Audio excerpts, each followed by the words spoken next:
Hermanos, muy buenos días. Qué gusto estar de nuevo con ustedes para compartir un poco sobre la palabra del Señor. En esta mañana ya los hermanos nos ayudaron a leer el pasaje de Mateo 2 y vamos a estar estudiando un poco sobre la historia de Jesús. Hace poco estudiamos en los estudios de los jueves la historia del nacimiento de Jesús y ahora vamos a volver a estudiar un poco más sobre eso.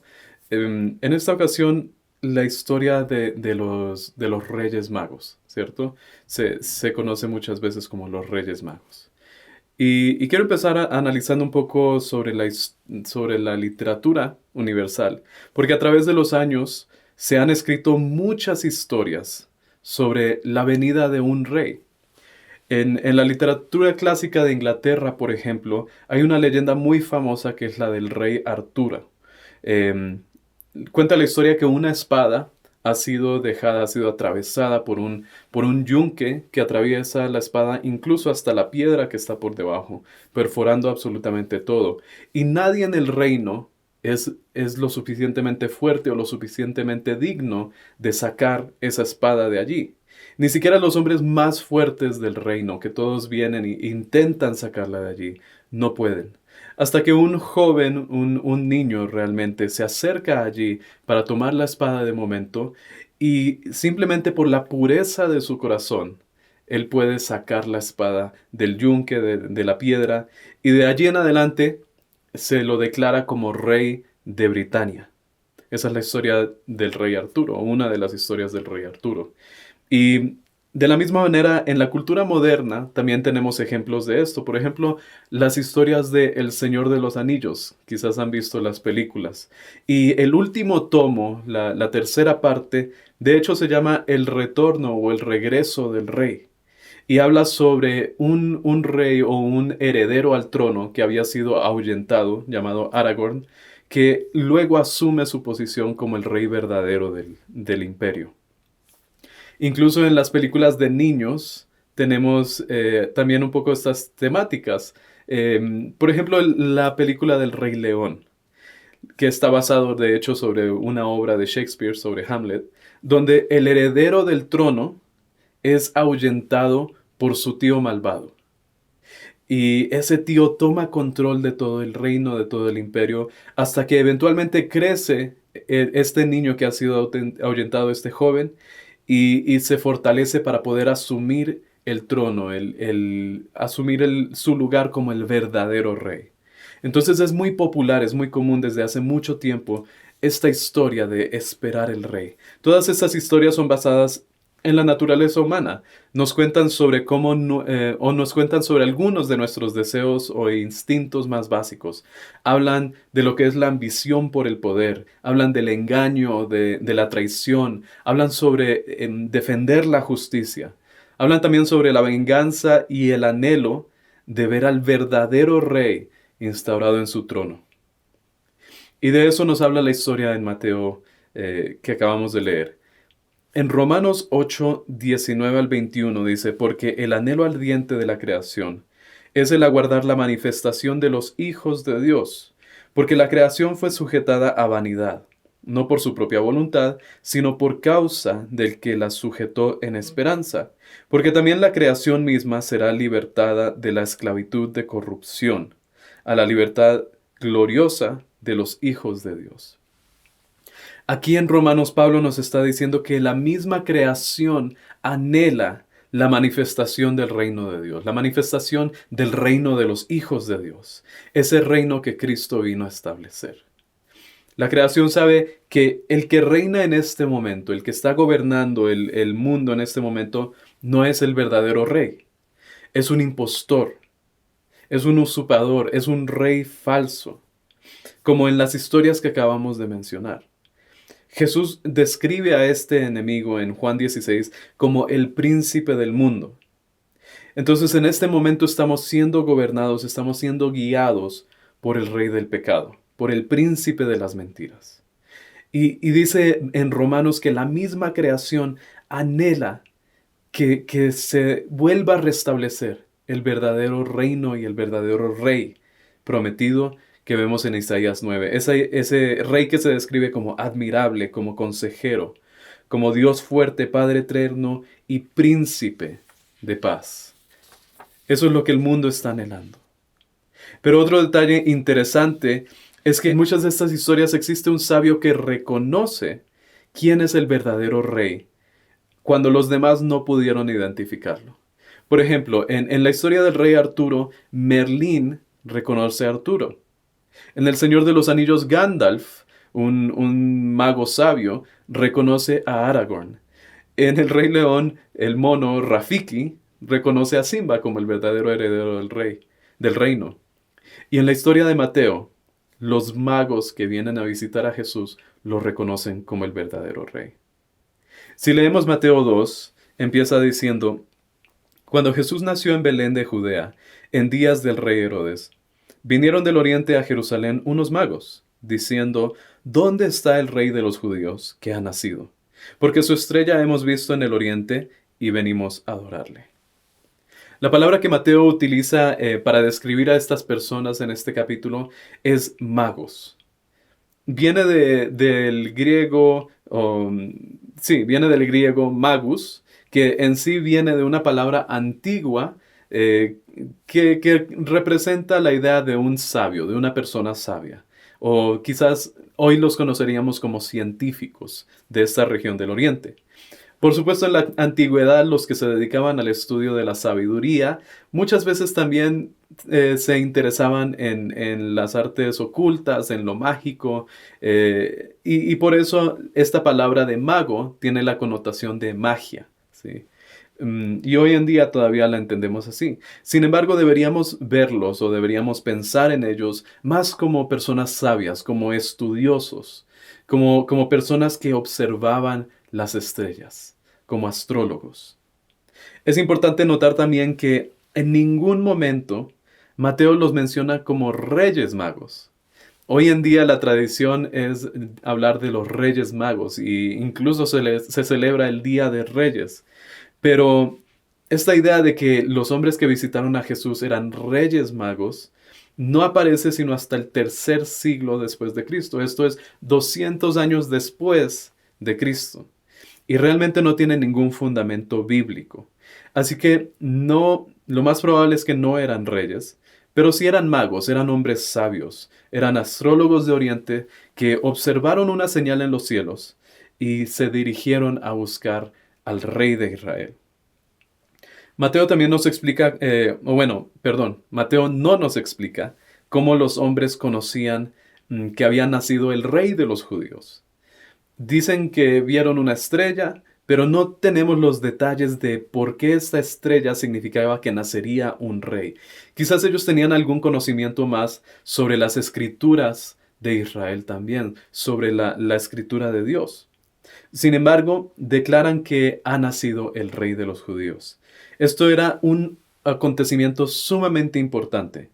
Imagínense, estos hombres probablemente tenían una posición alta dentro de su país y aún así decidieron dejar sus tierras, decidieron dejar su reino, su propio rey atrás por buscar al rey que había nacido en otra nación, el rey de Israel.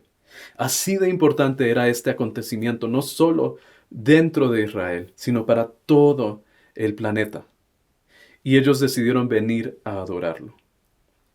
Si debemos aprender alguna cosa de estos reyes o de estos magos, es su intención de buscar a Jesús. Ellos declararon su propósito, que era simplemente rendir homenaje al gran rey. Le dicen al rey Herodes: hemos venido a adorarlo. Y cuando nos encontramos nosotros con Jesús, podemos reaccionar de dos maneras. Los reyes magos reaccionaron queriendo adorarlo, pero también hubo otra persona, Herodes, que lo rechazó completamente y quiso deshacerse de cualquier evidencia de Jesús. Es necesario que podamos reconocer al verdadero rey y rendir lo mejor que tenemos ante él, y nuestras propias vidas rendirlas ante él, porque sabemos que él es el rey.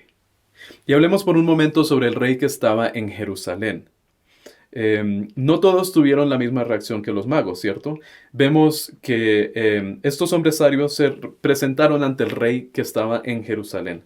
Este rey era Herodes. y le pidieron información para conocer más a detalle dónde nacería, dónde podían encontrar a este rey de los judíos. Pero a Herodes no le gustó la noticia. Dice el versículo 3: oyendo esto, el rey Herodes se turbó y toda Jerusalén con él. Dice el historiador Josefo que en el año 40 antes de Cristo, Herodes fue declarado por el Senado romano como rey de los judíos. Ese era su título, rey de los judíos. Así que podemos entender cuando llegan estos magos, estos sabios de Oriente, y le preguntan al rey de los judíos, ¿dónde ha nacido el rey de los judíos? Entendemos un poco por qué se turbó, se asustó, porque su posición estaba en peligro. La familia de Herodes era famosa por sus engaños, por sus traiciones, por los asesinatos incluso. Esta era la costumbre, era la tradición de la familia de Herodes. Este mismo Herodes, conocido como Herodes el Grande, ejecutó a varios miembros de su propia familia, incluyendo a su mujer, simplemente porque se sentía amenazado en su poder. Y cualquier persona que lo amenazara, que lo hiciera sentir amenazado en su reino, debía morir. Por eso entendemos un poco por qué se turba el rey y por qué se turba el resto del pueblo, el resto de Israel, junto con él. Porque si el rey reaccionaba de esa manera, incluso con los de su familia, ¿cómo iba a reaccionar y cómo se iba a desatar frente al pueblo cuando escuchara que iban a ser un rey dentro de Israel?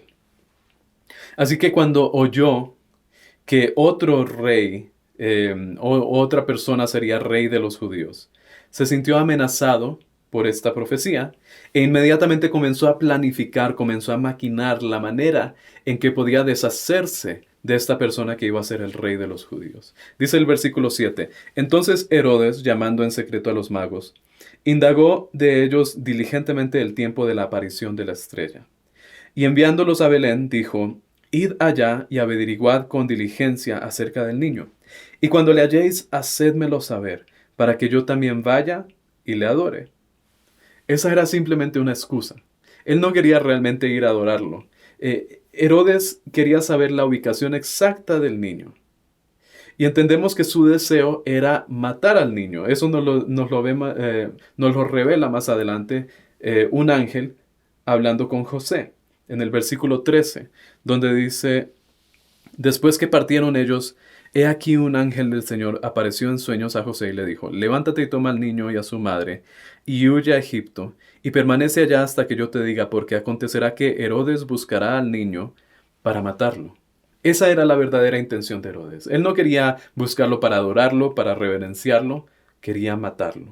Y Dios salva a la familia de Jesús a través de esta revelación. Herodes, recordemos, era un rey impostor. No es el verdadero rey de la nación. Y por eso, aunque hizo todo lo posible, incluso más adelante, él mata a todos los niños que eran de la edad de Jesús, en el versículo 16. Aún haciendo todo eso, él no pudo deshacerse del verdadero rey de la creación. En el versículo 19 menciona como un detalle casi insignificante la muerte de Herodes. Dice el 19: pero después de muerto Herodes, he aquí un ángel del Señor apareció en sueños a José en Egipto. Jesús se salvó y escribieron múltiples libros sobre él. Todo el Nuevo Testamento es sobre él y hay libros más allá del Nuevo Testamento que mencionan a la figura de Cristo. Hasta el día de hoy es la figura más importante de toda la historia. Herodes murió y lo olvidaron. No tuvo gran trascendencia, su muerte no fue algo importante. Nadie escribió libros sobre Herodes como lo hicieron sobre Jesús. Pero la vida de Jesús es el hecho más importante en la humanidad. El rey impostor no puede contender de ninguna manera contra el rey del universo. Filipenses 2, 9 al 11 dice: por lo cual Dios también le exaltó hasta lo sumo y le dio un nombre que es sobre todo nombre, para que en el nombre de Jesús se doble toda rodilla que está en los cielos y en la tierra y debajo de la tierra, y toda lengua confiese que Jesucristo es el Señor para la gloria de Dios Padre. Él es el Rey de la creación. Hemos visto la reacción de dos tipos de personas cuando se presentan ante Jesús. Vimos a los magos de Oriente y al rey Herodes. Unos vinieron humildemente a adorar, a conocer a este rey, a rendirle tributo. El otro se sintió amenazado y lo rechazó inmediatamente como rey. Y cuando vemos la Biblia, es indudable que Cristo es el Rey del universo. En 2 de Samuel 7, el Mesías se describe como un rey eterno, del linaje de David. En los Salmos, Él es exaltado también sobre toda creación y dice que los reinos se rinden ante Él. En los Evangelios Jesús dice que ha venido a establecer el reino de los cielos, Él como rey. Y en las cartas de los apóstoles se lo describe de diferentes maneras. Él es el primogénito de toda la creación en Colosenses. Él es el príncipe de los pastores en Primera de Pedro. Él es el único y sabio Dios que merece la gloria y majestad, el imperio y la potencia, ahora y por los siglos. Amén. Así termina la carta de Judas. Todos reconocen que Él es el verdadero Rey del universo. Y en esta historia de Mateo 2, vemos la batalla entre dos reyes. Vemos a Herodes, que se había establecido así como el rey de la nación de Israel aquí en la tierra. Pero en el corazón de todos los judíos, él no era el verdadero rey. Roma lo había establecido como rey, pero Israel no lo había establecido como rey. Ellos no lo reconocían como rey. Y ellos estaban esperando el verdadero rey. Ellos estaban esperando al Mesías que vendría a gobernar sobre ellos y que vendría a asumir el trono más importante, el trono de nuestro corazón. Herodes nunca pudo ocupar el trono del corazón de Israel. Nunca puede ocupar ese lugar en nuestro corazón. Pero Jesús sí. Cuando cualquier otra persona o cualquier otra cosa trata de tomar esa posición, trata de tomar el lugar de Cristo en nuestro corazón, termina perdiendo. Cuando era niño, trataron de matar a Jesús. Herodes trató de matar a Jesús, pero a la final Herodes murió y Jesús vivió. Cuando era adulto, lo clavaron a la cruz por declararse como rey de los judíos, pero no lo pudieron mantener en la tumba. Y ahora que Él está en los cielos, hay miles de lenguas que tratan de apagar su reino y tratan de ignorarlo y de hacerlo, de deshacer todo lo que Cristo estableció aquí en la tierra como su reino. Pero Él dijo que el cielo y la tierra pasarán, pero sus palabras no pasarán. Él es el Rey del universo. Él es el primogénito de la creación. Él es el primero, Él es el último y es el que ha de venir. La pregunta es si Él se sienta en el trono de nuestro corazón. Porque es muy fácil entregar ese trono a cualquier otra cosa o a cualquier otra persona. A veces lo damos al dinero, a veces a la fama, a la popularidad. A veces nuestra familia está sentada en el trono de nuestro corazón. A veces nosotros mismos nos ponemos en ese lugar. Somos más importantes que todo. A veces ponemos allí la seguridad, el placer, cualquier cantidad de mentiras que nos está alimentando el príncipe de las mentiras. Pero todo eso pasará y a la final nos quedaremos sin nada. Todos esos son reyes impostores como Herodes. Así que oremos que Dios nos permita reconocer a Cristo como el verdadero rey, el rey en nuestras vidas, así como lo hicieron los sabios de Oriente. Quitemos lo que ocupa su lugar y dejemos que Él gobierne nuestras vidas para siempre. Oremos. Padre Celestial, te damos gracias por tu palabra, Señor, te damos gracias por tu Hijo, Dios, que tú enviaste a esta tierra para ser el verdadero Rey de la creación, el verdadero Rey del universo, Señor. Y queremos en esta mañana reconocerlo como lo que Él es, el Rey de todo. Señor, pedimos perdón porque hemos dejado que entre a nuestro corazón y asuma el lugar más importante diferentes cosas. Cosas que no tienen trascendencia, cosas que van a pasar, cosas que son malas, que son pecaminosas, Señor. Hemos dejado en el trono de nuestro corazón a diferentes reyes impostores. Y pedimos, Señor, que tú nos ayudes a identificar qué es lo que está en nuestro corazón, cuál es ese rey impostor que debemos identificar y que podamos sacarlo de allí para dejar ese lugar libre para nuestro verdadero Rey y Señor, para Jesucristo. Jesucristo, pedimos que tú puedas entrar a nuestras vidas, que tú puedas venir como el Rey poderoso, como el Príncipe de paz, como el Dios admirable, y que puedas tomar control de nuestras vidas. No queremos gobernarla nosotros mismos, no queremos que el pecado la gobierne, ni el padre de las mentiras. Queremos que tú seas el que tome el control absoluto de nuestra vida, que tú estés llevando las riendas de nuestra vida, de nuestro corazón, que nos puedas guiar por la senda de la rectitud, Señor, y que puedas dentro de nuestra vida establecer el reino de los cielos. Queremos ser el reino de los cielos aquí en la tierra. Ayúdanos a ser en nuestra vida lo que Dios quiere que seamos y ayúdanos a demostrarlo a nuestro alrededor, para que el resto de las personas también puedan conocer lo que es el reino de Dios, lo maravilloso que es, que podamos con nuestras vidas y con nuestras bocas proclamar el reino de los cielos aquí en la tierra. Te agradecemos por todo eso y pedimos bendición, Señor, para cada uno de nuestros hermanos, mientras atraviesan las dificultades de cada día, tratando de ser luz, tratando de ser ejemplo ante las demás personas. Y Señor, si hay algo en nuestras vidas que nos está dificultando el poder ser luz ante las naciones, Señor, ayúdanos a solucionar eso, Señor. Si hay necesidad en nuestras vidas, si hay dificultad, si hay dolor en nuestras vidas, Señor, ayúdanos a quitarlo. Te pedimos en tu misericordia que lo quites, para que podamos servirte de la mejor manera y podamos expandir el reino de los cielos. Te agradecemos por todo esto, lo agradecemos en el nombre de tu Hijo Jesucristo. Amén. Hermanos, muchas gracias por acompañarnos en esta mañana. Vamos a continuar estudiando la carta de Mateo en estas semanas. Así que esperamos que nos acompañen la próxima semana. Bendiciones.